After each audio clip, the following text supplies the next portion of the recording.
श्री स्वामी समर्थ. म्हणजे सांगण्याचा उद्देश संतान प्राप्तीसाठी जे काही बाळकृष्णाच्या मूर्तीवरती आपण संतान गोपाळ हा मंत्र नित्यसेवेच्या पुस्तकामध्ये आहे, तो 108 वेळेस बोलून, तो अभिषेक करून लगातार तो 21 दिवस किंवा 41 दिवस केला तरीही चालेल. आणि ते तीर्थ दोघा नवरा बायकोनी घ्यायचं. श्रीकृष्णांना व आपल्या महाराजांना विनंती करायची, महाराजांना खडीसाखर नारळ ठेवून जा. ज्या दिवशी तुम्ही ते प्रश्न करायला आलात त्या दिवशीच तुम्ही खडीसाखर आणि नारळ महाराजांना ठेवून विनंती करा, महाराज मी ह्या संतान प्राप्तीसाठी मी ही सेवा घेतलेली आहे, मी तुमचा सेवेकरी आहे, तर ही माझी सेवा तुम्ही निर्विघ्नपणे करून घ्या आणि जे काही आहे माझी इच्छा संतान प्राप्तीची ती तुम्ही पूर्ण करा, अशी महाराजांना तुम्ही विनंती करा. आणि नक्की 101% मी सांगते तुम्हाला, स्वतःचे अनुभव आहेत. म्हणजे खूप जवळच्या व्यक्तींना महाराजांच्या सेवेत आल्यामुळे किंवा महाराजांना हे करून म्हणजे अशी सेवा घेऊन महाराजांच्या इथे खूप जणांना म्हणजे आम्हाला रिझल्ट मिळालेले आहेत.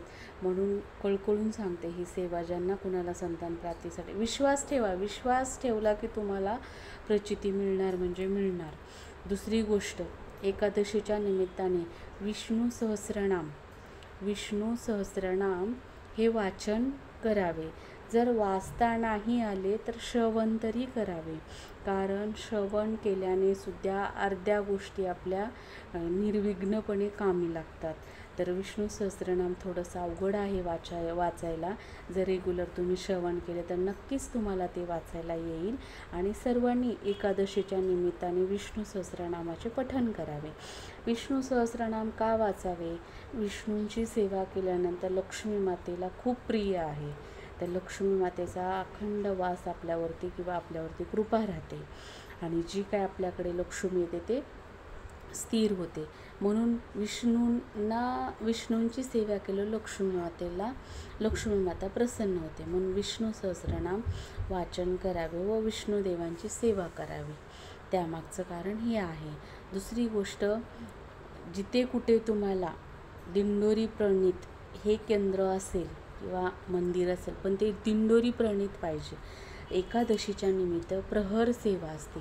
जशी आपण सप्त्यामध्ये प्रहर सेवा घ्यायला जातो तसंच ह्याही दिवशी म्हणजे एकादशीच्या दिवशी प्रहरेला खूप महत्त्व आहे. तर ज्यांना कुणाला दिंडोरी प्रणीत केंद्र तरी काळ जवळ असेल त्या सेवेकरांनी प्रहर सेवा घ्यायला नक्की जावे. कारण प्रहर सेवेचा एवढा छान अनुभव आहे. तुम्ही स्वतः प्रहर करा आणि मग त्याचे रिझल्ट कमेंट करून सांगा. कारण प्रहरेचे खूप काही अनुभव छान आहेत. मी एवढे दिवस व्हिडिओ नाही टाकला कारण माझा सप्ताहाचा काळ एवढा सुंदर गेला. महाराजांनी सकाळी 3:30 वाजता माझ्याकडनं गुरुचरित्र वाचन करून घेतले. नंतर 9 ते 9 पर्यंत केंद्रामध्ये प्रहरे, केंद्रातली कामे असं करून स्वामींनी माझ्याकडनं खूप छान सेवा करून घेतली. त्याच्यामुळं मी एवढे दिवस जरा व्हिडिओ टाकली नाहीत, कारण थोडंसं थकल्यासारखं झालेलं 7-8 दिवस. आता आहे मी रिकवर, पण खूप छान 7 दिवस कसे गेले ते कळलं नाही. आणि मी ज्या केंद्रात जाते, प्रश्नोत्तर करते किंवा जी काय सेवा मी रुजू करते ते दिंडोरी प्रणीतच केंद्र आहे आणि खूप छान मला स्वतःला अनुभव आहे. तर सर्व सेवेकऱ्यांनी गुरुवारी तरी ॲटलिस्ट केंद्रात जावे, आरतीला हजर राहावे. आरतीचं पण खूप म्हणजे महत्त्व आहे आणि हे सर्व तुम्ही जाणून घ्या. आणि मी असं नाही सांगत की तुम्ही केंद्रात गेलात म्हणजे खूप तुम्ही श्रीमंत व्हाल किंवा तुम्ही विष्णू सहस्रनाम वाचन केलं तर खूप तुम्हाला लक्ष्मी प्राप्ती होईल, ह्याच्यातलं नाही आहे. पण तुम्हाला जे काही समाधान मिळेल ते तुम्हाला स्वतःच अनुभवून घ्या. तुम्ही एवढे शुद्ध व्हाल, एवढं अंतःकरण तुमचं शुद्ध होईल हळूहळू. फक्त कंटिन्यू राहा. म्हणजे तुम्ही खंड नका पडू देऊ. फक्त गुरुवारी गेला तरी चालेल, पण केंद्रात जा, महाराजांकडे सेवा करा. काही केंद्रातली सेवा मिळाली ती सेवा करा, तुम्ही पण करा. आणि केंद्रात नक्की जा सर्वजण. आणि एकादशीची प्रहरेला जा.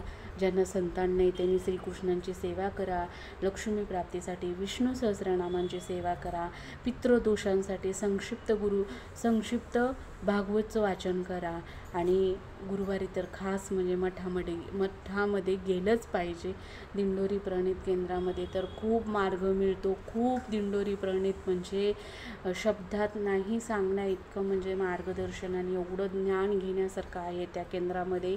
आणि आपल्याला गुरुमाऊलींसारखे माऊली मिळाले किंवा गुरुमाऊलीसारखी आई आपल्याला मिळाली, वडिलांप्रमाणे ते आपल्याला मिळालेले आहेत. त्यांच्याकडे एवढं म्हणजे साठा आहे, जेवढा घेईल तेवढा कमी आहे. तर सर्व सेवेकऱ्यांनी दिंडोरी प्रणित ह्या किंवा कुठेही मठात जा, साईबाबांच्या मंदिरात जा, कुठेही जा, पण अध्यात्मात राहा.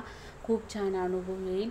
काही चुकलं असेल तर माझं असेल, बरोबर आहे तेवढं स्वामींचं आहे. आणि श्री स्वामी समर्थ. सुप्रिया स्वामी लाईफस्टाईल ह्या चॅनलला सबस्क्राईब करा, सर्वांनी सपोर्ट करा. आपल्या महाराजांचं प्रत्येक घराघरामध्ये महाराज गेले पाहिजेत, एवढीच कळकळीची एक तळमळ आहे, बाकी काहीच नाही आहे. श्री स्वामी समर्थ.